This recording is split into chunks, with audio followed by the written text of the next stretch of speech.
Hello सांगमाने आशा करूछु आपण माने समस्ते भलरे थिबे। सांगमाने मो सहित कथा हेबाकु चाहुथिले मु वीडियो मझिरे मो नंबर देइछि। मो नंबर नेई मते कॉल करंतु पूरा मजा मस्ती रे कथा हेबा। नमस्कार बंधुगण, मो नाम सिमरन।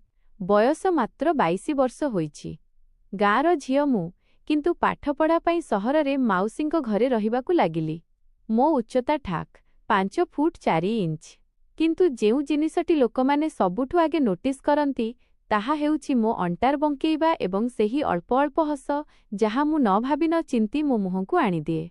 लोके कुहंती मो आखि किछि अधिका कथा कुहे, मु हसिकी एड़ाई दिए। पोशाक मु साधारण ही पिंधे माइन कुर्ता सालवार किंबा केबे जिन्स टॉप। किंतु जानिनी काहेकि पुओमानंक नजर मो उपरु हटे नाही। बोध हुए मो चालीरे किछि अछि किंबा पवनरे केस उड़ाइबार अंदाज।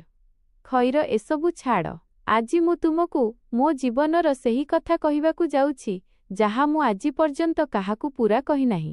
एही कथा सेही समयर जेतेबेले मु कॉलेजर द्वितीय वर्षरे थिली। माउसींको घर पुरुणा थिला, बड़ थिला, किंतु सेठारे आमे मात्र 3 जण रहुथिलु, मु माउसी एवं तांको पुओ बिकी भाई। बिकी भाई मोठारु 4-5 वर्ष बड़ थिले। कौनसी एक प्राइवेट कंपनी रे चाकरी करुथिले। घरे दिनसारा माउसी निज कामरे व्यस्त रहुथिले। मु कॉलेज जाउथिली एवं बिकी भाई सकाळु जल्दी बाहरी जाउथिले ओ संध्यारे विलंबरे फेरुथिले। गोटिए संध्यार कथा, मु कॉलेजरु टिके विलंबरे फेरिथिली कारण लाइब्रेरी रे असाइनमेंट पूरा करुथिली। घरे पहुंचिली तो देखिली माउसी रोसेई घरे किछि तियारी करुछंती एवं बिकी भाई एपर्यंत आसी नथिले। मु ब्याग उपरे मोरे रखिली एवं तळकु आसिली। माउसी कहिले, सिमी झियो, आजि बिकी विलंबरे आसिबो। ऑफिस रे किछि मीटिंग अछि, तू गाधोई पाधोई आसे, मु खाद्य गरम करी देबी। मु उपरकु गली। गरम बहुत थिला से दिन। मु भाबिली आगो गाधोई पड़े। बाथरूम भितरकु गली, कबाट भितरु बंद कली एवं पोशाक खोलिबाकु लागिली। हठात मने पड़िला जे तौलिया तो मु बाहरे टांगिबाकु भूली जाइछि। मु केवल स्लीप इनरवेयर पिंधिथिली, उपरे किछि नथिला। भाबिली शीघ्र जाई तौलिया नेई आसिबी। कबाट खोलिली तो सामनारे बिकी भाई ठिया होइथिले। बोध हुए से मध्य एबे आसिथिले एवं निज रूम परिवर्तन करिबाकु आसिथिले। आमे दुहे एकदम अटकी गलु। मो स्लीप टिके पतला थिला। ओदा केसरु पानी टोपा टोपा होई मुहरे पड़ुथिला। बिकी भाईंको नजर गोटिए मुहूर्त पई मो कांध उपरे रहिगला। तापरे से शीघ्र तळकु चाहिदेले। सॉरी सिमी, मते जणा नथिला तू। से हड़बड़ेई गले। मु हसिकी कहिली, किछि कथा नुहे भाई, मु ही तौलिया भूली जाइथिली। आपण निज ड्रेस चेंज करि नियंतु। मु दुईरे एवं मु तौलिया नेई पुणी बाथरूम भितरकु पसिगली। हृदय टिके जोररे धड़धड़ हेउथिला। जानिनी काहेकि, बोधहुए प्रथम थर कौनसी पुओ सामनारे एमिति ठिया होइथिली। गाधोई सारी तळकु आसिली तो बिकी भाई सोफारे बसी मोबाइल देखुथिले।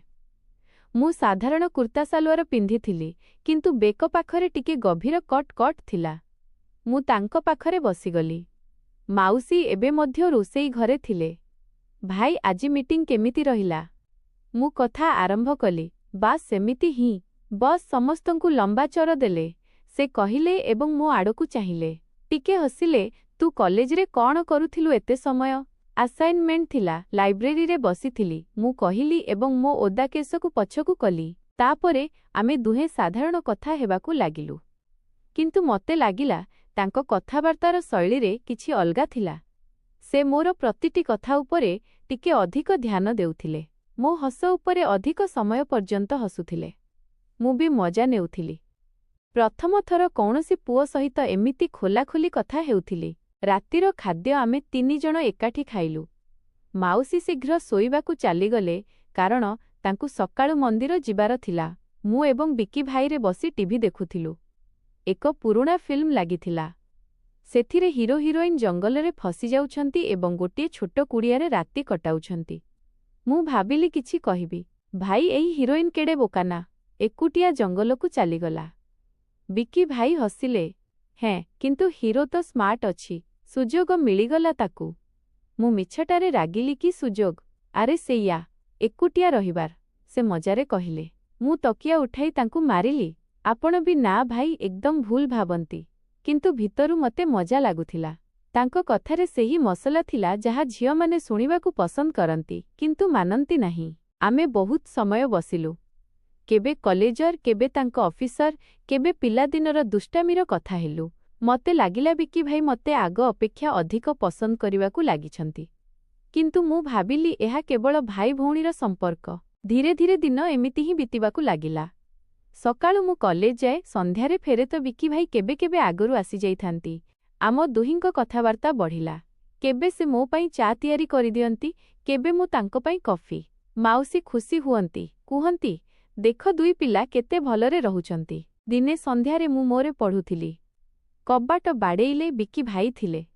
ତାଙ୍କ ହାତରେ ଏକ ଛୋଟ ପ୍ୟାକେଟ ଥିଲା। ସିମି, ଏହା ତ ପାଇଁ ଆଣିଛି। ମୁଁ ପ୍ୟାକେଟ ଖୋଲିଲି। ଭିତରେ ସୁନ୍ଦର କାଚ ଚୁଡ଼ି ଥିଲା, ନାଲି ରଙ୍ଗର। ବାହ ଭାଇ, କେତେ ସୁନ୍ଦର। କାହିଁକି ଆଣିଲେ? ବସ୍ ଏମିତି ହିଁ, ଦେଖିଲି ତ ଲାଗିଲା ତ ହାତରେ ଭଲ ଦେଖାଯିବ। ମୁଁ ତୁରନ୍ତ ପିନ୍ଧିନେଲି। ଖଣ ଖଣ ଶବ୍ଦ ହେଲା। ମୁଁ ହାତ ହଲାଇ ଦେଖାଇଲି, ଦେଖନ୍ତୁ କେମିତି ବାଜୁଛି। ବିକି ଭାଇ ହସିଲେ। ତାଙ୍କ ନଜର ମୋ ହାତ ଦେଇ ମୁହଁକୁ ଆସିଲା। ବହୁତ ମାନୁଛି। ସେଦିନ ରାତିରେ ମୁଁ ଶୋଇପାରିଲି ନାହିଁ। ଚୁଡ଼ି ହାତରେ ପିନ୍ଧି ପିନ୍ଧି ଶୋଇ ରହିଲି। ଭାବୁଥିଲି ଯେ ବିକି ଭାଇ ମତେ ସତରେ ଭଉଣୀ ପରି ମାନନ୍ତି ନା କିଛି ଅଲଗା। କିନ୍ତୁ ମୁଁ ନିଜକୁ ବୁଝାଇଲି, ଆରେ ସେ ତ ବଡ଼ ଭାଇ ସମାନ, ଅଧିକ ଭାବ ନାହିଁ।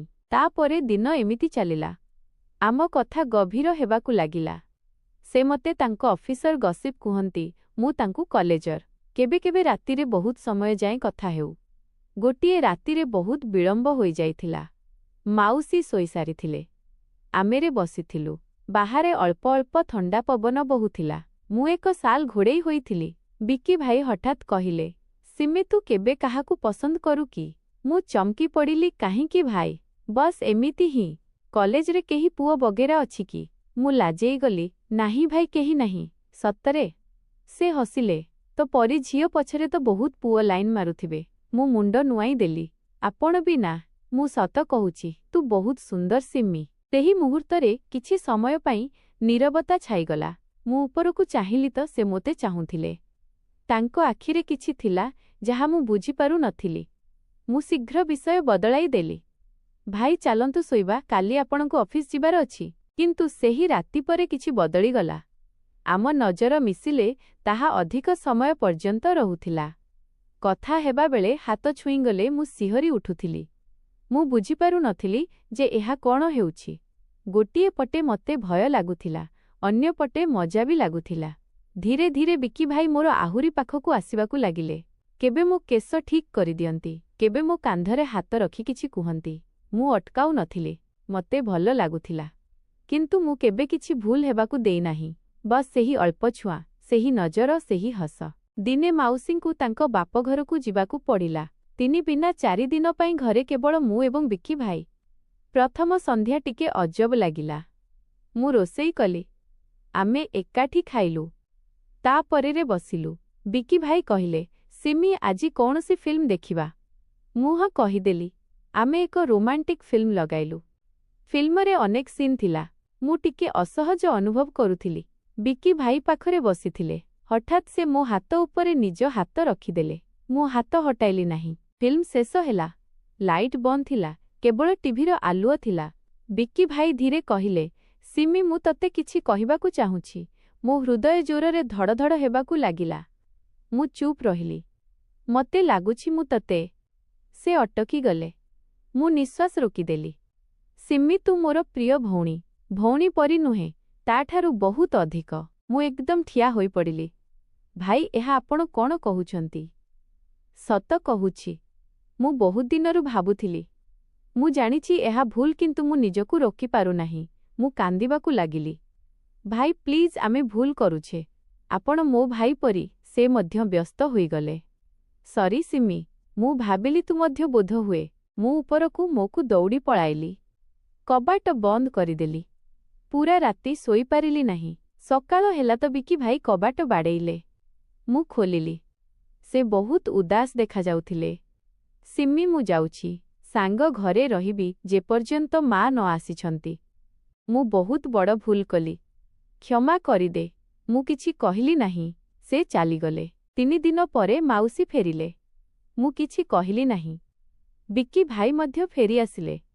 କିନ୍ତୁ ଏବେ ସବୁକିଛି ବଦଳି ଯାଇଥିଲା। ଆମେ ପରସ୍ପର ସହ ନଜର ମିଶାଇବାରୁ ବଞ୍ଚୁଥିଲୁ। କଥାବାର୍ତ୍ତା କମିଗଲା। ମୁଁ କଲେଜରେ ବ୍ୟସ୍ତ ରହିବାକୁ ଲାଗିଲି। ବିକି ଭାଇ ମଧ୍ୟ ଅଫିସରେ ଅଧିକ ସମୟ ବିତାଇଲେ। କିଛି ମାସ ପରେ ମୋତେ ଏକ ଭଲ ଚାକିରି ମିଳିଗଲା। ମୁଁ ଅନ୍ୟ ସହରକୁ ଚାଲିଗଲି। ବିକି ଭାଇଙ୍କ ସହ କେବେ କେବେ ଫୋନରେ କଥା ହୁଏ। ଏବେ କେବଳ ଔପଚାରିକ। ଆଜି ଯେତେବେଳେ ମୁଁ ପଛକୁ ଫେରି ଚାହେଁ ତ ବୁଝିପାରେ ଯେ ସେହି ମୁହୂର୍ତ୍ତଗୁଡ଼ିକ କେତେ ନାଜୁକ ଥିଲା। ଗୋଟିଏ ଭୁଲ ପଦକ୍ଷେପ ଏବଂ ଜୀବନ ବର୍ବାଦ ହୋଇଯାଇଥାନ୍ତା। କିନ୍ତୁ ଆମେ ଦୁହେଁ ସମ୍ଭାଳି ନେଲୁ। ବିକି ଭାଇ ଆଜି ବିବାହିତ। ତାଙ୍କ ପତ୍ନୀ ବହୁତ ଭଲ। ମୁଁ ମଧ୍ୟ ମୋ ଜୀବନରେ ଖୁସି ଅଛି। କେବେ କେବେ ସେହି ପୁରୁଣା ଦିନଗୁଡ଼ିକ ମନେ ପଡ଼ିଲେ ମୁଁ ହସେ। ସେହି ଚୁଡ଼ିଗୁଡ଼ିକ ଆଜି ବି ମୋ ପାଖରେ ଅଛି। କେବେ କେବେ ପିନ୍ଧିନିଏ। ଖଣ ଖଣ ଶବ୍ଦ ଶୁଣି ଲାଗେ ଜୀବନ କେତେ ଅଜବ। ଅଳ୍ପ କିଛି ଭୟ ଏବଂ ଶେଷରେ କେବଳ ଶିକ୍ଷା। ବାସ୍ ଏତିକି ଥିଲା ମୋ କାହାଣୀ।